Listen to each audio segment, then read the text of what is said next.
एक दिन माई भोजन देने के लिए भगवान कक्ष में गई। भगवान ने कहा मैया भोजन वहीं रख दो, मैं कर लूंगा। और मैया देव की बाहर आकर के रोने लगी। इधर बृहस्पति के परम शिष्य ज्ञानियों में ज्ञानी परम ज्ञानी उद्धव जी महाराज का आगमन भया।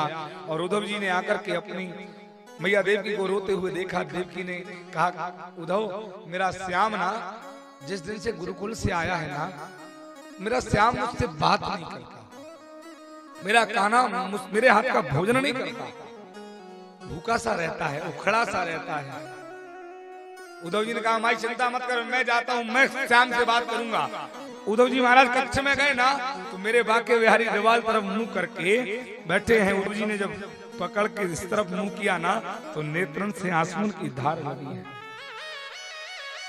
उद्धव जी को देख करके हृदय से लग गए, लिपट करके श्याम विकल होकर के रोने लगे।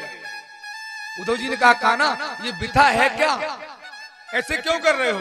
कन्हैया ने हाथ जोड़ के कहा मैं क्या बताऊं उद्धव, मेरे नेत्रों से एक पल के लिए भी माँ यशोदा दूर नहीं होती, एक पल के लिए भी वो गोपिकाएं दूर नहीं होती।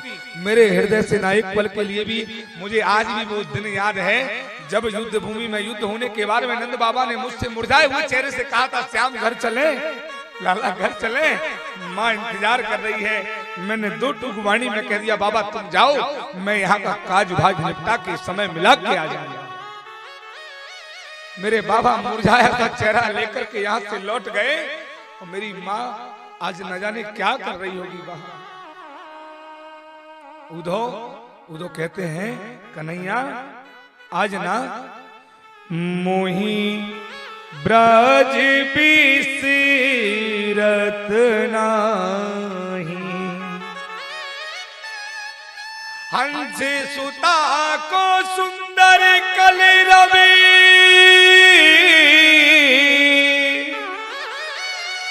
और कुंजन की छाई, मोही ब्रज बिसरत नाही। उद्धव कहता है श्याम तू इतने ज्ञानी होकर के उन मूर्ख गोपियों की विरह में रो रहे हो। अरे तेरी माँ ना देवकी है, यशोदा ने तो पाला है। मेरे गोविंद कहते हैं उद्धव तुम नहीं जानती, जन्म देने वाले से संसार में बड़ा पालने वाला होता है। जन्म देने वाला बड़ा नहीं होता, जन्म देने वाले से बड़ा पालने वाला होता है। जन्म हमें किसने दिया? जन्म तो हमें परमात्मा ने दिया माई, पर पाला किसने? माँ बाप ने। इसलिए भगवान कहते हैं मुझसे ज्यादा आप उसने अपने माता पिता से करो, माता पिता प्रसन्न होंगे ना तो मैं तुम्हारे घर दौड़ के आ जाऊंगा। ध्यान रखना, जिन घरों में बूढ़े माँ बाप हंसते हैं मेरे बाके बिहारी लाल उसी घर में बसते हैं, उसी घर में बसते हैं। हाँ उद्धव तुम एक काम करो, मेरे दुखों का अंत चाहते हो ना? हाँ भगवान श्री कृष्ण जानते हैं कि उद्धव ज्ञानी है, लेकिन भक्ति उद्धव के शरीर में प्रवेश नहीं भई, और भक्ति के बिना ना ज्ञान कुछ भी नहीं कर सकता। आज भगवान श्री कृष्ण ने उद्धव से कहा तुम एक काम करो, मेरी कुछ पातियां लेकर के चले जाओ। हाँ अब उद्धव जी ने कहा मुझे भेज रहे हो श्याम, मैं पढ़ा लिखा ज्ञानी हूं, कैसे अनपढ़ गोपिकाओं के बीच में जाऊं, कैसे उन ग्वाल वालों में जाऊं? कन्हैया कहते हैं कि श्याम को अगर प्रसन्न देखना तो जाना तो पड़ेगा। भगवान जानते हैं कि उद्धव ज्ञानी है, पर भक्ति उद्धव के शरीर में प्रवेश नहीं भई है, और ज्ञान से अहंकार बढ़ जाता है, भक्ति से प्रेम बढ़ जाता है। तो ज्ञानियों के अंदर प्रेम होना, भक्ति होना जरूरी है, नहीं तो आपका अहंकार आपको खा जाएगा। भगवान विचार किए कि उद्धव को भेजना पड़ेगा।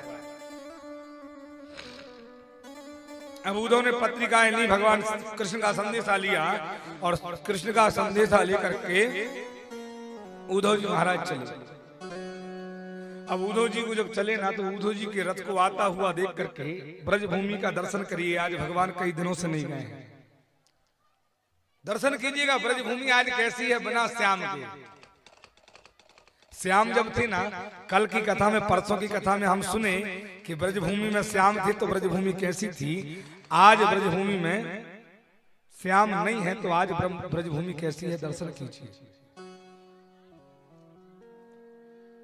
उद्धव जी के रथ को देख करके छोटे छोटे ग्वाल वालों ने सोचा कि कन्हैया आज लौट करके आ रहा है। तो जिस जगह से कन्हैया जी गए थे ना, रथ की शकीलों के निशान आज भी पड़े थे, वहां पर छोटे छोटे ग्वाल वाले बैठे थे।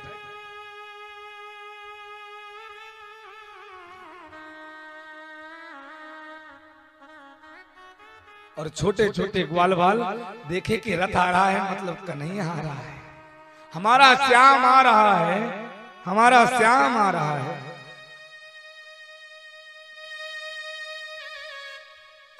अच्छा, कुछ सखा कहते हैं मैं श्याम से बोलूंगा नहीं, क्यों? मैं वहां छिप के बैठ जाऊंगा, श्याम आएगो ना, और तुमसे बात करने के बाद कन्हैया पूछेगो काय वो आज वो वालो भैया नहीं दिख रहा। जब मैं जब पेड़ से बाहर आके कहूंगा कि श्याम मैं तो उसे रूठो तो हाँ, कोई छुप गया, कोई देख रहा है। भगवान का रथ आया, उद्धव जी रथ से उतरे तो लोगों ने कहा ये श्याम नहीं है, ये तो कोई और है। उद्धव जी उतरे, ग्वाल वालों से मिले, ग्वाल वालों से उद्धव जी ने पूछा भैया एक बात बताओ। बोले क्या? बोले एक बार हमें ये बता दो,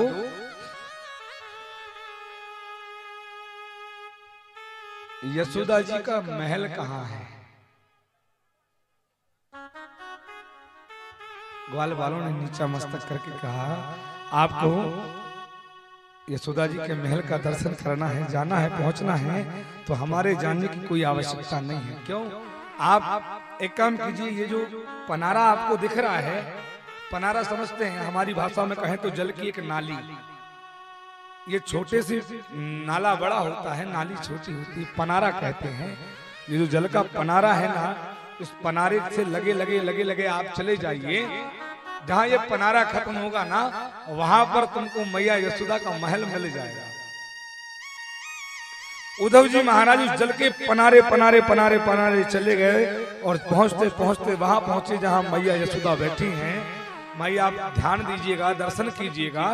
महल के बाहर नेत्रों को बंद करके एक बूढ़ी माँ, वो यशोदा जो कभी सुंदर श्रृंगार करके बालों में बढ़िया पुष्प लगा करके, मखमली साड़ी पहन करके, हाथ में छड़ी लिए हुए अपने कनवा के पीछे दौड़ती थी, वो माई आज रूखे चेहरे से, मुरझाए भरे चेहरे से बैठ करके, न कोई श्रृंगार है न कोई सज्जा है, बैठ करके घर के द्वार केवल श्री कृष्ण का नाम का जाप कर रही है। नेत्रों से आंसू की धार लगी है और वो आंसू गिर गिर करके आज पनारा बन गए। वही आंसू की नाली नगर के बाहर पहुंच गई है, वही पनारा है। वो जल नहीं है, वो जल क्या है? वो माँ यशोदा के नेत्र के आंसू हैं। उन आंसुओं को देख करके उद्धव जी महाराज की ज्ञान की पहली सीढ़ी खसक गई। क्या कोई भी माँ अपने पुत्र से इतना प्रेम कर सकती है?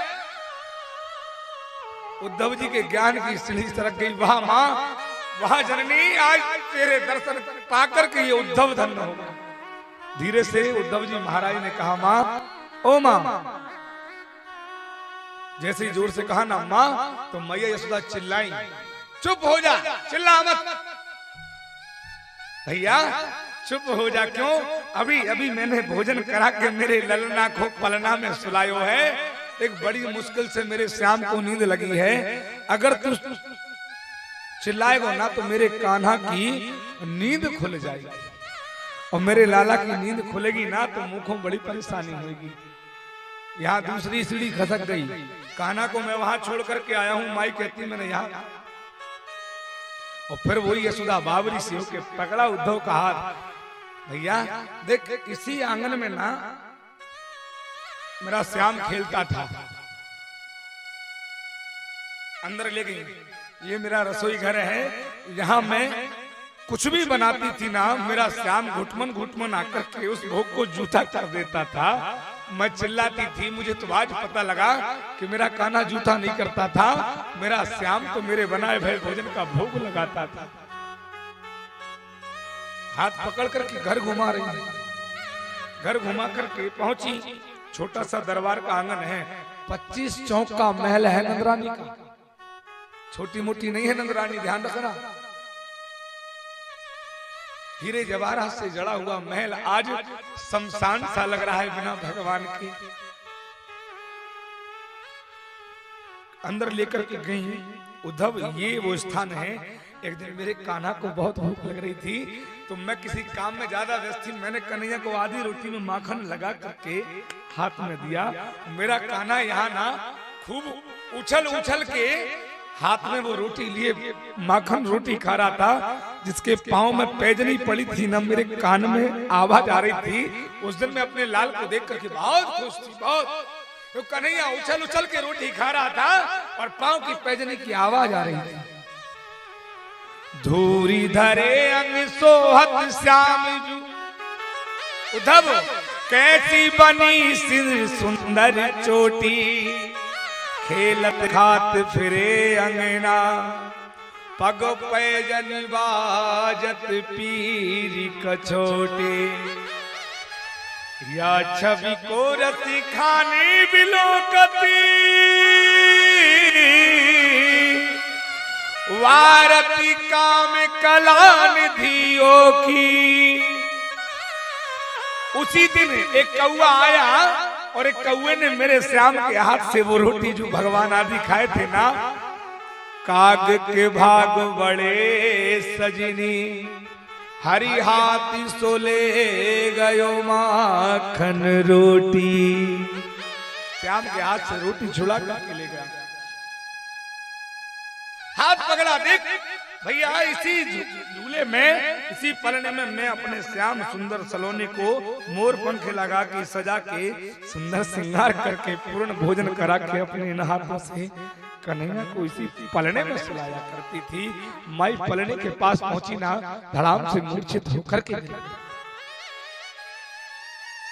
उद्धव जी ने जब घर के कोने कोने को घूम के देखा ना, तो माई आज वृंदावन का वन वन नहीं, वृंदावन के ब्रज के गोकुल के नर नारी नहीं, मैया यशोदा नहीं, मैया यशोदा के महल की एक एक ईंट, एक एक घर का कोना, एक एक घर का पलना, भगवान के जमे हुए एक एक हाथ के वस्त्र के, संसार की एक एक चीज नजरानी के महल की एक एक वस्तु जय श्री कृष्ण जय श्री कृष्ण जय श्री कृष्ण का जाप कर रही है, जिसकी आवाज उद्धव जी के कान में पड़ रही है कि एक एक ईंट श्याम श्याम बोल रही है। माई के घर की भक्त भगवान की चरणों में गिर पड़े उद्धव जी महाराज यशोदा। माई तेरे दर्शन करके मैं धन्य हो गया, मैया मुझे गोपिकाएं कहाँ मिलेंगी। उद्धव जी पहुंचे गोपिकाओं के पास, गोपिकाओं को बहुत समझाया, गोपिकाओं से कहा, गोपिकाओं वो श्याम है, पारब्रह्म परमात्मा है, उसमें निष्ठा रखो, इतना प्रेम मत रखो कि तुम्हारे प्रेम में तुम्हारे प्राण निकल जाए। गोपिकाओं ने इधर जितना समझाया, गोपिकाओं ने एक बात कह के खत्म कर दिया, ऐउदो हमें ज्ञान की पोथी न पढ़ाना, हम प्रेम दीवानी है और वो प्रेम दीवाना। हमको तेरी सुंदर बातें समझ में आएंगी नहीं, हम तो पागल हैं। किसकी पागल है? प्रेम की पागल है। और प्रेम कौन है? प्रेम साक्षात मेरा गोविंद परमात्मा है।